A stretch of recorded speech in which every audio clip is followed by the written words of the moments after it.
Each year, the students select a classmate to make a few remarks. This year's graduates selected Michael Rosenberg. Michael graduates today with a Master of Public Policy degree with a specialization in social policy. For the past 3 years, he has focused his studies on immigration policy. He's currently chairman of the Frederick Immigration Coalition, an interfaith activist organization that's dedicated to promoting justice and respect for all, regardless of immigration status. This past January, Michael published the feature article in Frederick magazine on the topic of undocumented immigration.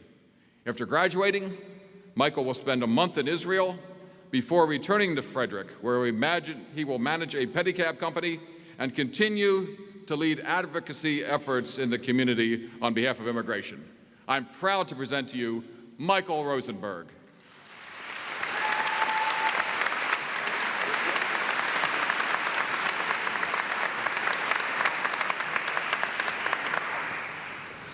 Hello, my friends.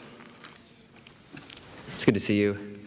2 weeks ago, when I found out that I would have this honor, I thought of what audience would be in front of me, these aspiring catalysts who would go on to influence the American political process, have a hand in international development, lead nonprofits.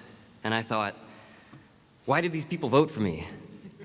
I'm 22 years old. I experienced the 80s as a fetus, and only a fetus. And my last job, of course, was managing a rickshaw company. So what wisdom could I have to bestow unto you? So I proceeded by doing one of the things that I do best. I asked for help. First, I turned to my extraordinary friend, Dr. Suhail Bashrui. Dr. Bashrui was born in Nazareth. At around my age, some 60 years ago, he convinced an aspiring nun to marry him instead of joining the covenant. After getting his PhD in English literature from Oxford with the advice of his wife, Mary, he rejected a lucrative job offer from an oil company and instead took a vow of poverty in service to humanity. The two lived together through 3 civil wars voluntarily. Bashrui the whole time was working as an interfaith peacekeeper, always searching for harmony hidden in the chaos. He was looking for a common denominator that would serve as the keys to peace during conflict. And eventually he found his way to College Park, where I had the honor and the pleasure of being his student and his friend. So I went to Dr. Bashrui and I asked him for help. I asked him what I might say to this audience today. Referencing the great Irish poet George William Russell, he told me, "The politics of time should serve the politics of eternity." He said that we must always remember the wisdom of humility. We must take a holistic approach to public policy, which is based not primarily on the cold ethic of the market, but rooted on uncompromising values, which originate from the heart and emerge within the mind. This, I felt, was some righteous wisdom, but I also felt compelled to keep seeking, always keep seeking. So a year ago, this week actually, the day after Mother's Day, I had the pleasure of meeting Professor Sybil Dawit. She's Director of Peace Studies at Goucher College in Baltimore. She's an amazing woman. When she was my age, she was traveling around Africa. She found a real talent for writing grant requests, and she would make a few $100s here, a few thousand there, and she would stretch it out, doing as best she could for the community, working amongst the people, doing whatever she thought was necessary. She told me, "I do not have my PhD. My experience is my PhD, and nobody challenges that." And now she prepares people for a life of teaching. She emphasized the importance of using our education as a complement to real-world experience. And here I stand now about to graduate. Earlier today, I was sitting on the stairs next to my bicycle outside of McKeldin, staring out on the mall. This is the end of 5 years for me here at school, so it was a nostalgic moment. I felt as if I was looking into an ocean of uncertainty and frightful opportunity that I'm about to embark on for the rest of my life. I don't know what lies ahead. And so I wrote to Professor Dawit and I sought out her wisdom once again. I asked, first of all, what should I say on this stage today? "Perhaps," she wrote, "your speech could include advice about how and when to seek advice.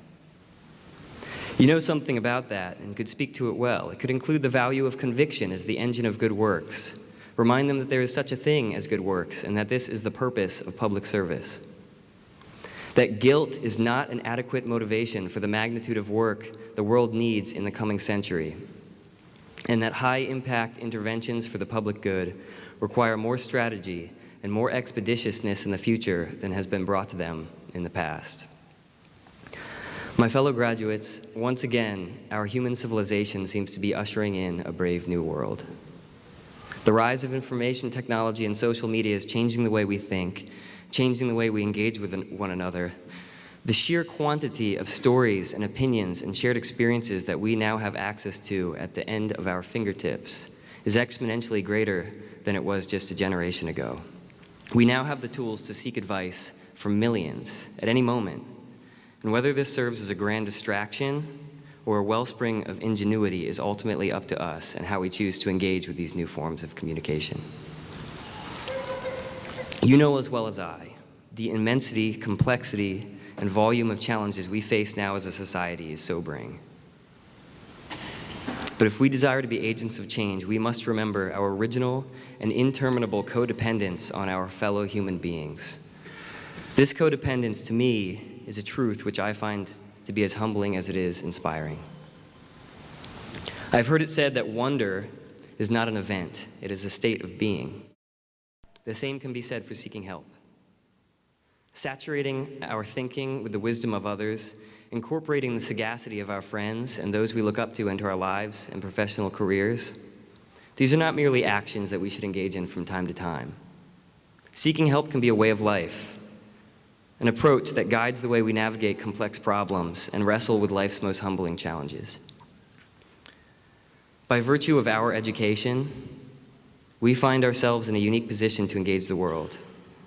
If we neglect to incorporate the wisdom of others into our most important decisions, this is like forgetting the flour when baking a loaf of bread. What you might get, it might be a little sweet, a little salty, but it will certainly not be satisfying and it will not be complete. So knowing how and when to seek advice in your most worthy endeavors and doing it often is not simply valuable, it is essential. So please, take my advice, what little I have to give at this stage in my life. Open your mind and heart to the wisdom and unique human experience that so many have to offer. Share your gifts, share your experiences, and always encourage others to do the same. I've had an amazing experience at this school over the last 5 years. I've been very thankful to have learned from and alongside all of you. And I'm really, truly honored to have this opportunity to speak to you here today. So we all have a lot of work to do. I wish you all the best, and congratulations.